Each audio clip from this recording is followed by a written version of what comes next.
Os mais importantes temas que afetam o cidadão. A discussão de ideias de forma aprofundada. O debate sério que ajuda você a entender os problemas que acontecem no Brasil e no mundo. Há mais de 10 anos no ar, levando a informação até você. Ideias em Debate. Meus amigos, minhas amigas, Ideias em Debate no ar.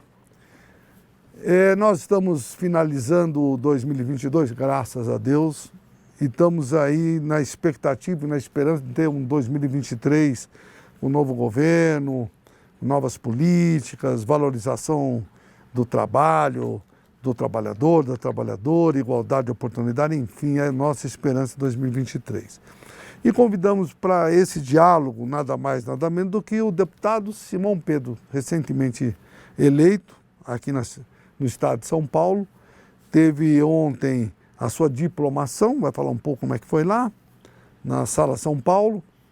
E nós temos uma pessoa que já foi deputado estadual, já mostrou sua capacidade e sensibilidade por questões sociais, e tem uma peculiaridade que eu acho importante: ele foi funcionário de sindicatos comerciais de São Paulo, ou seja, ele tem no DNA a ação que esse sindicato desenvolveu alguns anos atrás, não muito tempo, ele é jovem, mas faz algum tempinho, e ele vai nos contar um pouco de tudo isso. E hoje está assistindo conosco, no nosso pequeno auditório, mais importante auditório de Ideias em Debate, a nossa querida Isabel, que é secretária da Mulher. Ela tem feito um belo trabalho com mamografia, com o Dia da Mulher, no dia 8 de março. Nossa, faz tantas ações aqui, distribuição de cestas. Nossa, a Isabel trabalha, viu? E tem o nosso querido Franzin. Franzin é jornalista, conhecido de todos nós, tem um programa de TV, gravamos aí um pouquinho, alguma coisa simples, porque ele é o que grava e é a estrela do programa. Nós vamos lá só para falar mas é ele, o Franzin. E está conosco o Rafinha, que é cineasta, né?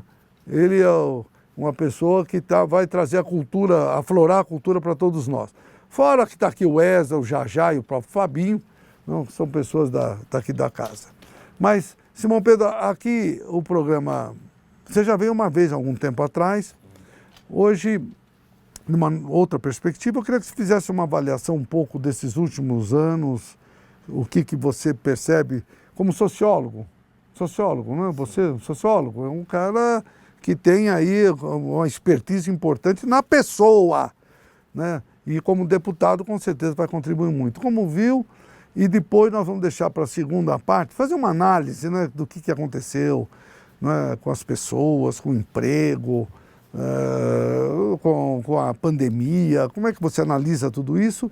E na segunda parte do programa nós vamos ver já o deputado que estará ocupando uma cadeira importante na Assembleia Legislativa de São Paulo, as suas propostas. As câmaras são suas. Muito obrigado por aceitar o convite. Obrigado, querido amigo, companheiro Ricardo Patá. Eu queria só te dizer que eu tenho uma fotografia de um programa que eu vim aqui e que vocês me tiraram e me deram um quadrinho, está lá no meu escritório,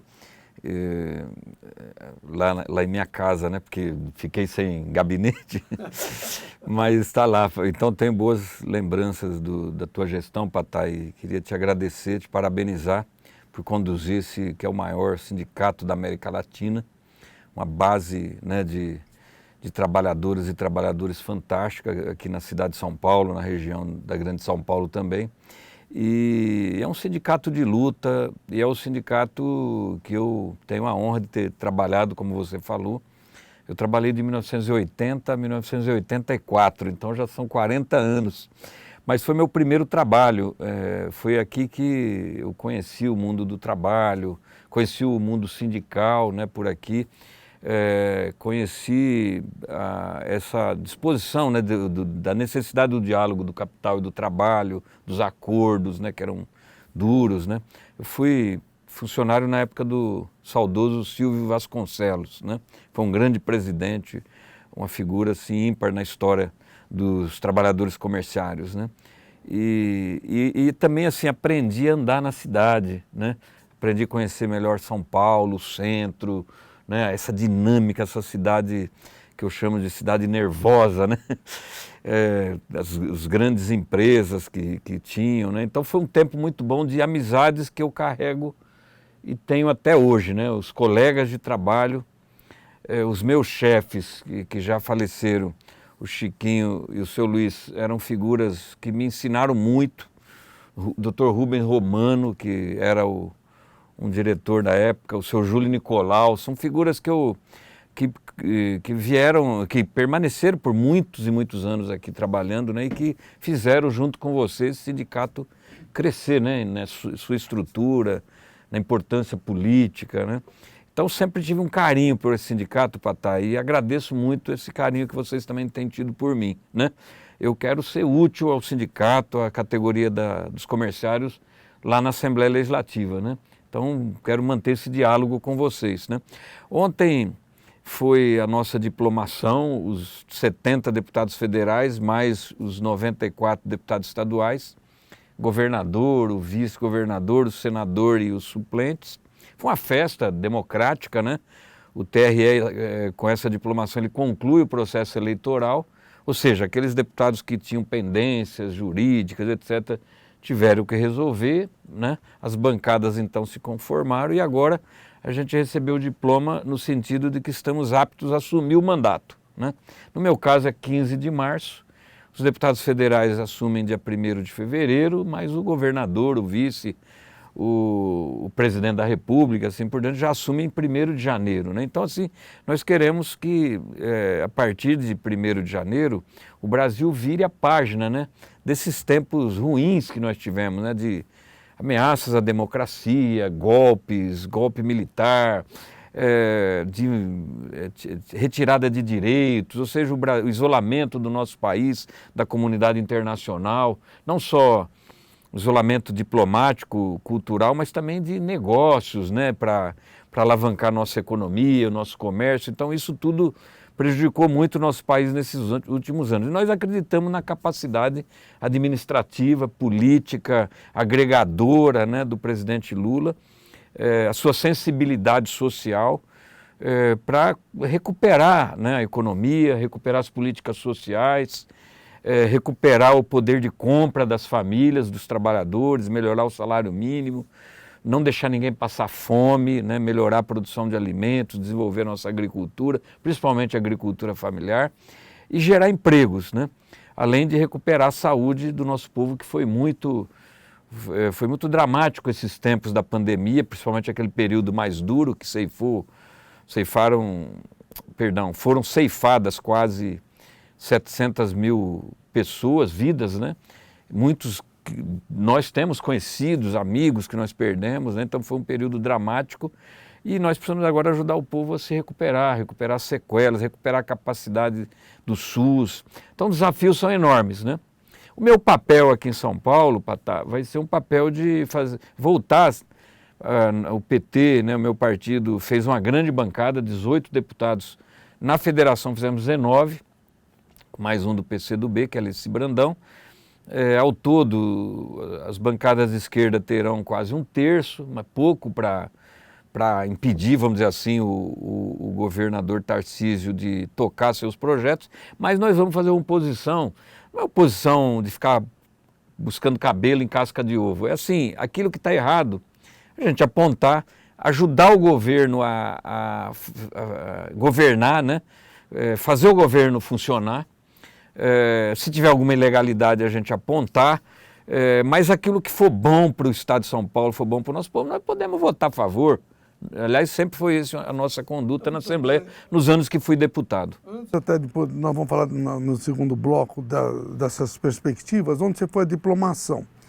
E saiu na imprensa, teve vaias e aplausos, mas num tom um pouco menos hostil do que foi na vez anterior. Como é que foi lá o ambiente entre deputados e de oposição, de situação? Como é que foi ontem? Não, ali era uma festa, né? Uma festa democrática, ali era um grande encontro, você tinha, além dos parlamentares, familiares, convidados, né? Então, não tem como, é um público grande Então, principalmente na diplomação dos deputados, na hora, né, da diplomação dos deputados, que são mais conhecidos, os bolsonaristas, né, o filho do Bolsonaro, Eduardo, quando foi citada a Carla Zambelli, que desapareceu, não sei onde se encontra, não foi, o Ricardo Salles, que foi aquele ministro do vamos deixar passar, aproveitar a distração do povo para passar boiada, né? Esses caras tiveram muitas vaias ali na hora, né? E é evidente que o lado bolsonarista buscou aplaudir para tentar diminuir, né? Mas foi assim, mais esse momento ali. No geral, foi uma grande festa e tal, não teve nenhum atrito ali no ambiente da recepção, né? Em respeito também ao TRE, né? Em respeito àquele momento. Agora, eu espero que esse seja o ambiente da nossa política, né? Não ter ódio, respeitar as diferenças, né? As divergências políticas para tal. Eu, por exemplo, sempre tive uma relação maior com a CUT, mas sempre te respeitei enquanto dirigente da UGT em momentos cruciais da nossa história, do nosso país. Tivemos a capacidade de estar juntos, né? Em defesa de pautas comuns dos trabalhadores, né? Então esse que tem que ser um ambiente, né? Um ambiente que a democracia nos custou caro, né? E a democracia é a única forma que a gente tem de resolver os problemas, os conflitos. A nossa sociedade é muito conflituosa, interesses em disputa, né? Então onde que você resolve? Resolve através da democracia. Por exemplo, tem eleição, partido que ganha governo, partido que perde vai para a oposição, se prepara, daqui 4 anos se prepara e disputa a eleição, se ganhar vai para o governo, se perder volta, né? É dessa forma que você resolve os problemas, não tem outro caminho. Ditadura, autoritarismo, essas coisas sempre faz mal para a sociedade, né? Não é o melhor caminho, você impor a vontade de uma minoria, às vezes, a força, né? Então a força, recorrer a armas, essas coisas não é a melhor solução, né? A solução é o diálogo, é a conversa, é respeitar as diferenças. As minorias, por exemplo, não podem ser massacradas, né? Elas vão perder, por exemplo, em processo de votação, mas tem que ser respeitado o direito delas serem minorias, de existirem, né? Por exemplo, a comunidade LGBT, no caso as mulheres, a gente sempre trata como minoria, são maioria, mas são minorias no parlamento, né? Infelizmente. Mas é a democracia que nós temos que disputar e defender. Mas, meu deputado e amigo Simão Pedro, nós vamos fazer um rapidíssimo intervalo, vamos falar desses temas, todos eles muito relevantes. Voltamos já já. Meus amigos e minhas amigas, Ricardo Patá, presidente do Sindicato Comerciário de São Paulo. Que alegria em poder me dirigir aos comerciários e comerciários de São Paulo no fim do ano e desejar um Natal extraordinário para a família, que é a sustentação nossa e do nosso país. Quero desejar um 2023 muito bom e eu tenho esperança com o novo governo que nós vamos melhorar na condição do emprego, qualificação do trabalho, saúde e vamos ter com certeza mais benefícios na relação das negociações com as empresas. Eu tenho certeza disso, mas eu conto com vocês. E vocês podem contar conosco também. Mas hoje é dia de comemorar o fim do ano, comemorar a vitória de um governo que vai trazer oportunidade para todos nós, esperança e cidadania. Desejo um extraordinário Natal para você e sua família. E um ano 2023 de esperança, de inclusão, de capacitação, um ano de todos nós. Viva os comerciários e viva o Brasil! Colônia de Férias dos Comerciários de São Paulo. Venha conferir. Situada na Avenida Guilhermina 240, Praia Grande. Em nossa colônia temos ótima acomodação para você e sua família. Quartos com mobiliários sofisticados e atendimento familiar. Temos à disposição grande infraestrutura de lazer, piscina adulto-infantil, brinquedoteca e muito mais. Temos também um ótimo restaurante no local para suas refeições. Venha passear e curtir nossa colônia. Usufrua do que é seu. Tenha dias maravilhosos na Praia Grande. Traga toda a sua família e seus amigos. Comodidade e lazer é aqui. Sindicato dos Comerciários de São Paulo. Ambulatório Médico. O Sindicato dos Comerciários de São Paulo possui um prédio de 9 andares localizado na Rua Doutor Diogo de Faria, 967, na Vila Clementino, com diversas especialidades médicas e odontológicas. Mas hoje não vamos falar dos médicos e sim da nossa farmácia. Instalada no 8º andar, o setor da farmácia conta com mais de 50 mil caixas de diversos medicamentos, vitaminas e pomadas em nossas prateleiras. A farmácia é uma das grandes referências no cuidado dos nossos sócios. Aqui você consulta o médico e já leva os remédios se lá estiver para o seu tratamento. Totalmente gratuito. Conte sempre com o seu sindicato. Fique sócio. Participe. Telefone 2121-5900. Sindicato dos Comerciários de São Paulo, o sindicato que te atende bem. O Sindicato dos Comerciários de São Paulo, em sua sede, no 6º andar, possui há mais de 5 anos uma academia equipada com 15 novos aparelhos, que cuida da parte inferior e superior do corpo. Aparelhos como espaldar para alongamento, mesa de supino, cadeira adutora, bike spinning, professor de educação física para cuidar da qualidade do seu treinamento e muito mais. Tudo para condicionar o corpo, performando uma melhor qualidade de vida. Venha utilizar o que é seu, comerciário.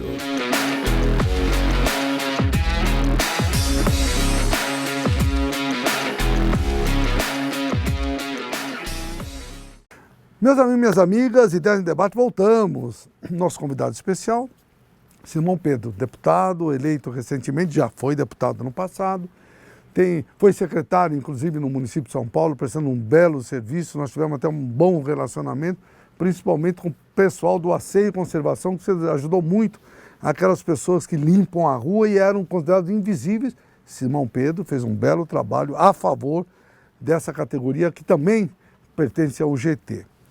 Falamos algumas questões importantes do nosso país no primeiro bloco.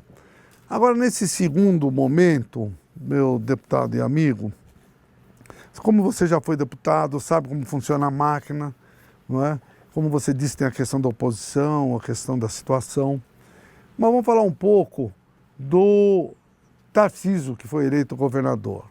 O Tarcísio foi eleito lá com a marca do Bolsonaro, mas também foi junto com o partido que eu sou filiado, o PSD, o Kassab, que vai fazer parte do governo. E o Kassab não é uma pessoa do bolsonarista, da extrema-direita, pelo contrário, é uma pessoa centrada. O Tarcísio, segundo o histórico dele, participou no governo Dilma, em alguma atividade também relevante, participou com Temer, depois com Bolsonaro, e agora eleito. É do Rio de Janeiro, teve muitas críticas, mas foi eleito, está aí, vai ser o governador. Primeiro, como você enxerga, independente de ser oposição, independente de posturas distintas, mas como você acredita que ele, com o histórico que tem, vai estar à frente do maior estado do Brasil? E que forma nós todos podemos até contribuir, porque São Paulo é um estado, mas é como um país porque é do tamanho do ponto de vista de PIB da Argentina, a população também da Argentina, é um estado muito relevante, mas nós temos tantos antagonismos, né? Nós saímos do centro, vamos para algumas comunidades, o pessoal não tem água, não tem saneamento, a educação às vezes é muito ruim, e mesmo sendo o estado mais rico do nosso país. Então, como essa equação pode ser resolvida? Primeiro, do ponto de vista da relação com o próprio governador, como é que você enxerga? E segundo, o papel que você já desempenhou bem no passado e vai ter oportunidade de novo de fazer um bom trabalho para a sociedade paulista. Como é que essa equação é resolvida? Entendi, Patá. Patá, antes de mais nada, eu te cumprimentar. Eu queria cumprimentar os nossos amigos, convidados aqui, na pessoa da Isabel Caos, que é diretora de Mulheres do Sindicato, né? E os trabalhadores aqui da comunicação que ajuda a construir esse programa. Bom, Patá, primeira coisa, o próprio Tarcísio disse que não é um bolsonarista raiz. O que ele quis dizer? Ele não é aquele cara que vai praticar o chamado negacionismo, ou seja, que nega a importância da ciência, da educação, né? Ou seja, é lógico que a agenda dele é uma agenda de direita, né?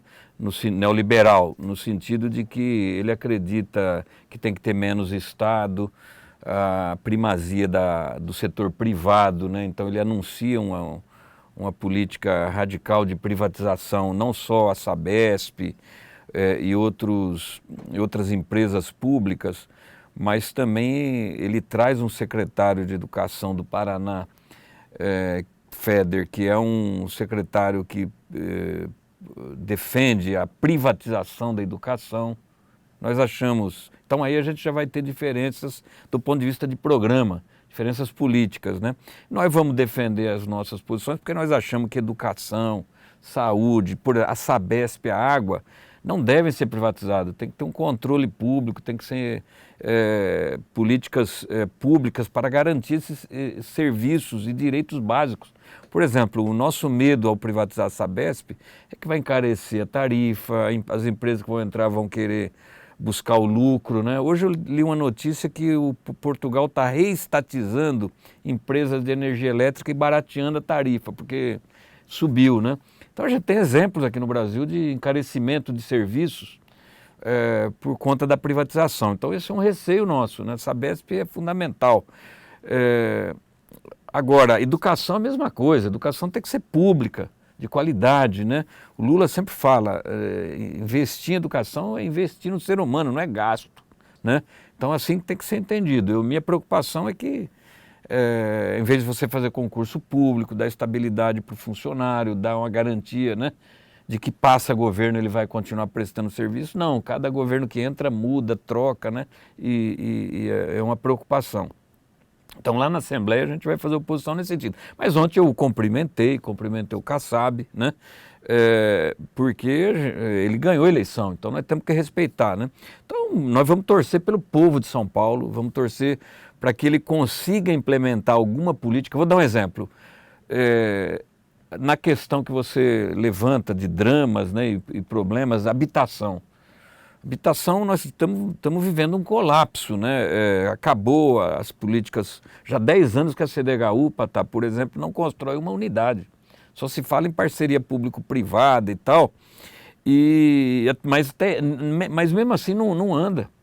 Então, assim, nós defendemos que tem um estado como São Paulo não pode deixar de ter uma empresa habitacional, ter uma política, investir, subsidiar. Porque primeiro que você movimenta a economia, construção civil, né? E garante, eu acho que são duas coisas assim, qualquer governante decente tem que garantir para o cidadão que ele governa. É uma habitação para ele poder proteger a sua família e alimentação, né? Não podemos admitir que uma família passe fome, que o pai não tenha condições de trazer o alimento para dentro de casa. E as pessoas estão passando fome para estar nas periferias, né? As pessoas estão deixando de comprar comida, né? Por quê? Porque a renda caiu, encareceram-se os produtos.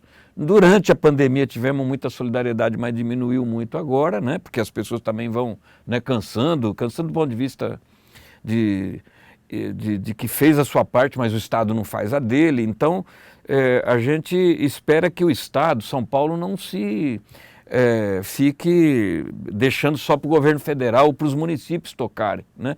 Uma política de assistência. Então, isso nós vamos cobrar, né? E nós achamos que isso não é incompatível, seja de direita, seja de esquerda. Por exemplo, os governos Serra, Alckmin, sempre foram governos mais para a direita, mas sempre investiram em política habitacional, né? A gente fiscalizava, mas não assim, por exemplo, a questão do desenvolvimento regional, né? O Estado pode entrar muito na geração de emprego. Vou te dar um exemplo, e assim eu te devolvo a palavra. Eu moro na zona leste aqui da cidade de São Paulo, eu sei que o sindicato tem subsede em São Miguel Paulista, tem subsede no Tatuapé, no Brás, né? Então a região é mais populosa, quase 5 milhões de habitantes, só a capital. É uma região dormitório. Eu, quando arrumei o meu primeiro emprego no sindicato, eu levava 1h30, 2 horas para sair de casa ali na Coab Itaquera 1, não tinha metrô na época, para chegar aqui no centro e começar a trabalhar às 8. Então tinha que sair de casa às 6 horas da manhã. Mas para muita gente ainda essa é a rotina. Nós precisamos ter emprego na Zona Leste. Aquele projeto de desenvolver a Zona Leste, gerar trabalho, atrair empresas, sempre ficou a cargo do município. O Estado nunca teve uma política ali naquela região do Jacopêssego, do Polo Industrial de Itaquera, São Mateus, de diminuir ICMS, né? De jogar a infraestrutura do Estado ali para melhorar a circulação. Então eu acho que o Estado tem que entrar mais. Então essas coisas nós vamos cobrar do governo. Vamos cobrar porque são demandas que o povo nos colocou. Por exemplo, eu fui eleito com 60 mil votos. A maioria são trabalhadores, gente da periferia que espera que a gente atue, como eu vou ser um deputado de oposição, mas que a gente atue no sentido de chamar a atenção do governo e colaborar quando for necessário, né? Na área de transporte público a mesma coisa, esse debate da tarifa gratuita, como se é a educação, como é a saúde, eu acho que interessa ao município, interessa ao Estado. Nós precisamos pensar, se não for de graça, o trabalhador não pode gastar tanto dinheiro assim do seu bolso, estudante, né? Pagando uma tarifa cara. Então são políticas que nós vamos ter que cobrar do Estado. E a gente espera que o governador Tarcísio consiga colocar algumas coisas em práticas aí. Se vier projeto de lei, nós vamos tentar aperfeiçoar e assim por diante, que esse é o jogo, né? E a Assembleia precisa se valorizar também, né? No sentido de colaborar com o aperfeiçoamento legislativo, orçamento e assim por diante. Então são desafios grandes que nós temos aqui em São Paulo, pela ausência do Estado, mas a gente sempre espera e acho que vai ter um diálogo entre o governo do Estado e o governo federal. O Lula é uma pessoa republicana, certamente vai receber o governador assim que ele solicitar, vai chamar os secretários, vai chamar os governadores para, principalmente os temas mais emergentes, como a fome, né, como o emprego, para ver como que a habitação, né, como que os entes podem dialogar e se colaborar um com o outro, né? Não sei se eu respondi, Patá, mas muito bem. Te agradeço a pergunta. Infelizmente o tempo é como passar rápido. Bem que o Franzinho falou, não é fácil, né, Franzinho? Veio aqui o Tim Maia, dá para passar rápido o Tim Maia que está aqui conosco? Ô, Tim Maia. E o Roberto, né? Por que ele se chama Tim Maia, hein? Eu sempre fico... Ele canta bem. E a fisionomia dele é o Tim Maia. Eu acho que é ele mesmo. Ele morreu e reviveu. Está aqui o Tim Maia. Muito obrigado por estar conosco. Prazer, Tim Maia. Mas, pessoal, Franzinho, um abraço também. Terminou, foi muito bom esse diálogo com o Simão Pedro. Vai ter o telefone dele lá. Temos a expectativa que a partir de março ele tenha e vai ter essa condição de recepcionar os trabalhadores, independente das categorias. É fundamental que nós tenhamos em São Paulo políticas públicas que vão ao encontro das demandas de água, habitação, transporte, emprego, e com certeza o gabinete do Simão Pedro vai estar aberto e ele também pode contar com toda a nossa estrutura da UGT, dos comerciários, para subsidiá-lo nas necessidades dessa nossa categoria tão sofrida que é os comerciários, mas nós temos uma alegria em ser comerciário, somos verdadeiros servidores públicos, sem ter aposentadoria integral e sem ter estabilidade de emprego, mas estão a serviço da população. Sim. Eu estou muito feliz em ser comerciário. Eu tenho certeza que vai nos ajudar muito. Eu agradeço muito a você, essa fidelidade. Continue ligando 2121-5972, visitando a nossa sede na Rua Formosa, 99, Vale do Agabaú, e acessando nosso site www.comerciário.org.br. Até o próximo programa.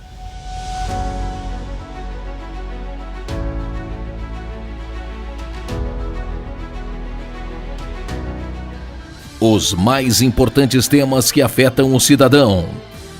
A discussão de ideias de forma aprofundada. O debate sério que ajuda você a entender os problemas que acontecem no Brasil e no mundo. Há mais de 10 anos no ar, levando a informação até você. Ideias em Debate.